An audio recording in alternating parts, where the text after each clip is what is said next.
Manish Kashyap. Manish Kashyap YouTuber है, पत्रकार है और इन सबसे ऊपर सन ऑफ बिहार है। और सन ऑफ बिहार इसलिए क्योंकि बिहार की जनता इनको काफी पसंद करती है, काफी प्यार करती है, काफी दुलार करती है। और यही एक वजह है जिसकी वजह से सरकार मनीष कश्यप से डरती है बिहार की। और शायद इसी डर की वजह से मनीष कश्यप को 9 महीने तक जेल की सजा काटनी पड़ी।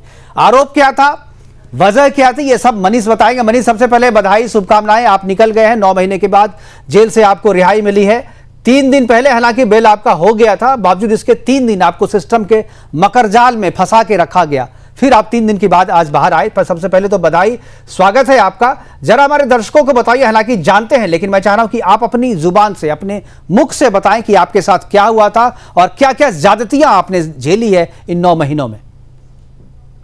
मैं मजदूरों का आवाज उठाया था और मजदूरों का आवाज उठाने का जुर्म जो है मेरे ऊपर लगा था और मुझे सजा मिला था। मेरे ऊपर एनएसए लगा दिया गया।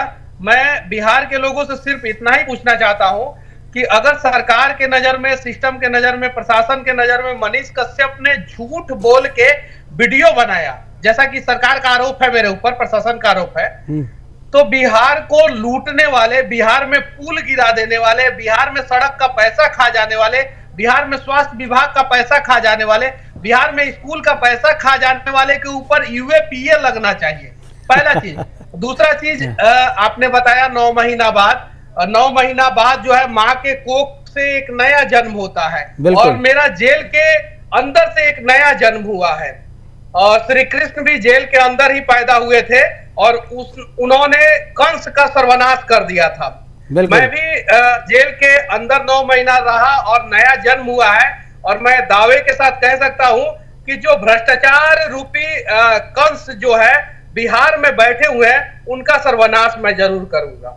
बिल्कुल, आप सर्वनाश करें, ईश्वर आपको इतनी शक्ति दे। एक चीज मैं जानना चाहूंगा, जो आरोप आप पे लगा था कोर्ट में, उसका क्या हुआ? कोर्ट ने उसके बारे में क्या कहा? क्योंकि ये सब आरोप बहुत संगीन लगाए गए थे। जी, कोर्ट ने एनएसए खारिज किया। हाँ, वो तो खारिज मतलब खत्म कर दिया, खत्म कर दिया। अगर मेरे ऊपर एनएसए नहीं लगा रहा था तो शायद मैं 1 महीना के अंदर अंदर जेल से बाहर आ जाता। जिस प्रकार से मेरे ऊपर केस किया गया, तमिलनाडु में 4 अलग अलग जगहों पे 6 केस कर दिया गया, बिहार में जो है 4 केस कर दिया गया। तो अगर एनएसए नहीं लगा रहा था तो एक महीना के अंदर मैं बाहर आ जाता, लेकिन एनएसए लगा के मुझे रोका गया। और इन लोगों को ये उम्मीद था कि 4, सोचने वाली बात है, थोड़ा समझिएगा जी, 5 अप्रैल को मेरे ऊपर एनएसए लगा, 5 अप्रैल 2023 को, और इन लोगों को उम्मीद था कि 4 अप्रैल 2024 तक तो एनएसए में रहेंगे मनीष कश्यप और उसके बाद बेल लेते लेते जो है लोकसभा के चुनाव के बाद ही निकलेंगे। तो ये लोग इस उम्मीद से थे कि मनीष कश्यप को जेल के अंदर डाल देते हैं, मनीष कश्यप नहीं रहेगा, बिहार का भ्रष्टाचार नहीं दिखाएगा तो हम लोगों के लिए रास्ता आसान हो जाएगा। लेकिन इन लोगों को नहीं पता था कि भगवान के घर में देर है अंधेर नहीं, और भगवान ने चुनाव से पहले मुझे निकाल दिया। फिर मैं माइक उठाऊंगा, मैं बिल्कुल कहना चाहता हूँ, फिर मैं माइक उठाऊंगा और जो यूट्यूबर, जो भी लोग मुझे यूट्यूबर कहते हैं, यूट्यूबर समझते हैं, हाँ मुझे इस बात का गर्व है कि मैं यूट्यूबर ही सही, लेकिन मैं उसी यूट्यूब के माध्यम से माइक उठा के इन लोगों का भ्रष्टाचार दिखाऊंगा और जो कंस रूपी भ्रष्टाचारी नेता बैठे हुए हैं बिहार में, उनका सिंहासन हिला दूंगा। बिल्कुल। आप पे मनीष एक आरोप लगता है कि आप पत्रकारिता की आड़ में जो है लोगों को डराते हैं, धमकाते हैं, और इसकी वजह से सरकार के करप्शन को जब आप उजागर करते हैं तो आप उस दौरान जो है सरकार का, मतलब क्या कहें, आप पोल खोल देते हैं और सरकार इसलिए परेशान है। तो क्या आपको लगता है कि ये पॉलिटिकल रीजन से आपको केस, ये झूठा केस बनाया गया था? ये बात सही है कि मैं माइक के माध्यम से, यूट्यूब के माध्यम से डराता हूं, धमकाता हूं। किनको डराता हूं, धमकाता हूं? किनको डर लगता है? जो भ्रष्ट है उनको डर लगता है। बिहार में जो गरीब लोग हैं उन्होंने कभी बोला है क्या कि मनीष कश्यप ने डराया है, धमकाया है? नहीं, इन भ्रष्ट लोगों को डराता हूं, धमकाता हूं। और कमाल की बात यह है कि मेरा 5000 वीडियो है यूट्यूब पे, मेरा पर्सनल वीडियो, और जिसमें मैंने वीडियो बनाया। उन 5000 वीडियो में से आप उठा के देख लीजिए, 4000 वीडियो तो मैंने यूपी में जाके, बिहार में जब जदयू और भाजपा की सरकार थी उसमें, गुजरात में जाके, महाराष्ट्र में जाके, जहां जहां भाजपा की सरकार है वहां पे मैंने बनाया है। और भाजपा के सरकार में बैठे हुए नेताओं से मैंने कड़वे सवाल पूछे, 5000 में से 4000 वीडियो। लेकिन भाजपा ने मेरे ऊपर कभी एफआईआर नहीं किया कि नहीं तुम्हारा मुंह बंद कर देंगे, तुम काहे बोल रहे हो, तुम हमारे सरकार में आके नहीं बोल सकते हो। योगी जी का गोरखपुर में जाके मैं जो यूनिवर्सिटी है वहां पे वीडियो बनाया था, जो शराब की फैक्ट्री है वहां पे वीडियो बनाया था, मोरबी में जो पुल गिरा था वहां पे वीडियो बनाया था, नितिन गडकरी का मंत्रालय के अंदर में जो रोड आता है उसके वहां पे गड़बड़ियां होती है तो मैं वीडियो बनाता हूँ, लेकिन उन लोगों ने कभी FIR नहीं किया। सिर्फ मजदूर के लिए बिहार सरकार से 4 गो सवाल क्या पूछ दिया, इन लोगों ने NSA लगा दिया। तो क्या क्या वजह लगती है बिहार सरकार क्यों आपके पीछे इतना पड़ी हुई है?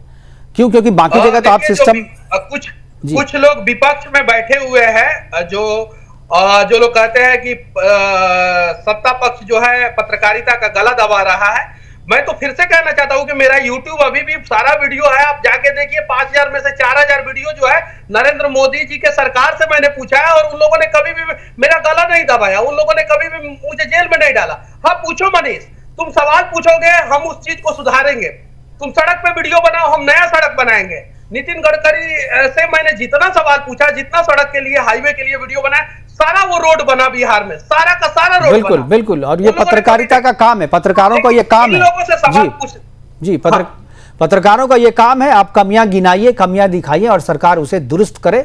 लेकिन ये जो सरकार आजकल जो चल रही है, खासतौर पे बिहार में जिस सरकार से आप पीड़ित हैं, एक चीज और भी मनीष, ये आरोप आप पे लगता है कि सरकार से पर्सनल खुंदक है आपको, या सरकार का कोई ऐसा व्यक्ति है जो आपसे पर्सनल। यही सरकार जो मुझे जेल में डाला था, वही सरकार ने अपने फेसबुक पेज पे मेरा वीडियो शेयर किया था कि पत्रकार हो तो ऐसा। जब ये लोग विपक्ष में बैठे थे तो आप उनका फेसबुक उठाइए बिल्कुल और देखिए, जब मैंने मसौड़ी में वीडियो बनाया था और कुछ पुलिस वाले लोगों को जो है पैसा लेते हुए पकड़ा था, तो वही सरकार के ऑफिशियल पेज पे, वेरीफाइड पेज पे मेरा वीडियो शेयर हुआ था कि पत्रकार हो तो ऐसा। भाजपा वाले कहां है, जदयू वाले कहां है, जवाब दे। यही लोगों ने पूछा था। और जब ये लोग सरकार में आ गए, इन लोगों से मैंने सवाल पूछ दिया तो मैं गले का हाथी बन गया। ऐसा नहीं है, जो जहां गलत दिखेगा वहां तो पत्रकारों का काम है सवाल पूछना। बिल्कुल मनीष, एक पहचान आपकी और भी है, आप सनातन के लिए भी आपने बहुत किया है।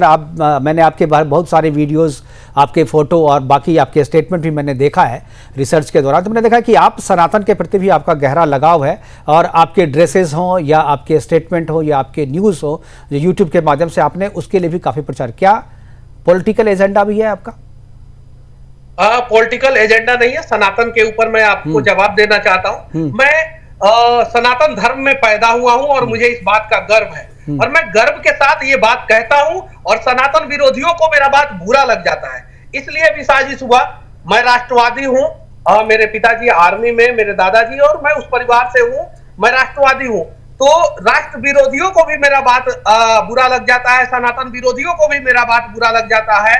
जो दिम्मक की तरह देश को और राज्य को लूटते हैं, उनको भी मेरा बात बुरा लग जाता है। इसलिए मैं साजिश के तहत जेल गया था, और मेरा सिर्फ और सिर्फ एक मकसद है कि बिहार के किसी भी माँ के आंखों में आंसू ना आए। अगर आंसू आए तो उसको पोंछने के लिए बिहार का कोई ना कोई बेटा जो है जरूर खड़ा रहे।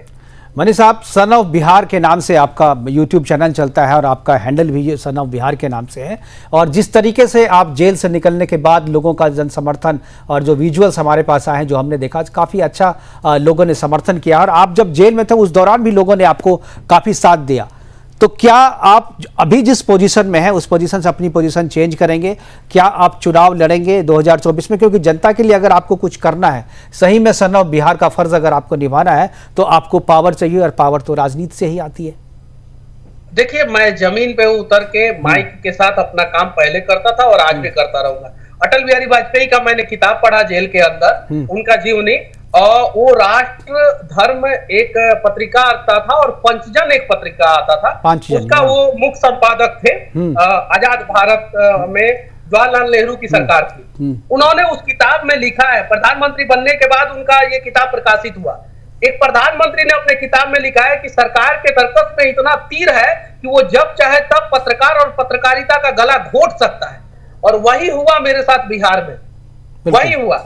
लेकिन मैं भी अर्जुन की तरह जो मेरा लक्ष्य है उस लक्ष्य पे हमेशा वार करता रहूंगा, और एक ना एक दिन बिहार को भ्रष्टाचार मुक्त जरूर हम लोग सब लोग मिलकर बनाएंगे। मनीष, अपना एक अनुभव हमारे दर्शकों को बताएं, क्योंकि जब आप जेल में थे तो काफ़ी लोग चिंतित थे, हमसे भी आपके बहुत सारे जानने वाले, आपके भाई, आपके बंधु हमसे मिलने भी आते थे, बहुत चिंतित रहते थे हमेशा। आप जेल के भीतर में अपने अनुभव को बताइए, क्या आपके साथ किसी भी तरह की ज्यादती, कोई टॉर्चर? कुछ इस तरीके की नहीं, बातें? जेल के भीतर कोई टॉर्चर नहीं, लेकिन मुझे सब लोगों से अलग रखा गया था। मेरे लिए कोई छूट नहीं था, मेरे लिए सारा कानून जो है वो कड़ा था, चाहे वो मैं कहीं भी रहा, किसी भी जेल में रहा, और बस टॉर्चर कहीं नहीं हुआ।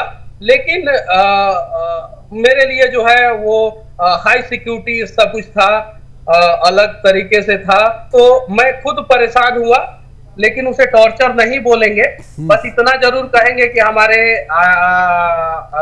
मतलब भारत के जो स्वतंत्रता सेनानी थे, उन्हें अंग्रेज जो है काला पानी का सजा देने के लिए अंडमान निकोबार भेज दिए थे। बिल्कुल। वैसे ही मुझे काला पानी का सजा देने के लिए जो है बहुत सारे लोगों ने अलग अलग जगहों पे अलग अलग जेलों में घुमाया, और मैं उस सजा से बाहर निकल गया। बिल्कुल। एक सवाल और, हमारे पास समय की कमी है, एक सवाल और मैं पूछूंगा। तमिलनाडु सरकार के साथ आपके क्या अनुभव रहे? तमिलनाडु सरकार ने जो किया आपके साथ, क्या आपको लगता है ये बिहार सरकार की मिली भगत थी, आपको परेशान करने के लिए, आपको समाज और राजनीति और चुनाव से दूर रखने के लिए मिलकर के साजिश की गई थी? या कभी दिल्ली में मुलाकात होगा आपसे तो तमिलनाडु सरकार की भी कहानियों को मैं बताऊंगा आपसे। आज तो मैं जेल से निकला हूँ, तो आज उस पर कुछ नहीं बोलना चाहता हूँ। बस इतना ही कहूंगा कि करुणानिधि जी हो चाहे एमके स्टालिन जी हो, उनसे मेरा कोई खुन्नस नहीं था, या मेरे से उन लोगों को कोई खुन्नस नहीं था, लेकिन उन लोगों की भी कहानी मैं जरूर बताऊंगा, और उन लोगों से भी मैं डरता नहीं हूँ। उन लोगों ने भी जो किया और उस सब चीजों के बारे में मैं बताऊंगा। वहां भी पत्रकारिता का गला घोटने का प्रयास हुआ, वो सारी चीजें मैं एक बार विस्तार से मैं आपको बताऊंगा। बिल्कुल। धन्यवाद हमारे साथ जुड़ने के लिए मनीष। इतने व्यस्त शेड्यूल होने के बावजूद आपने हमसे मुलाकात की, हमसे बातचीत की, समय निकाला, इसके लिए बहुत बहुत धन्यवाद।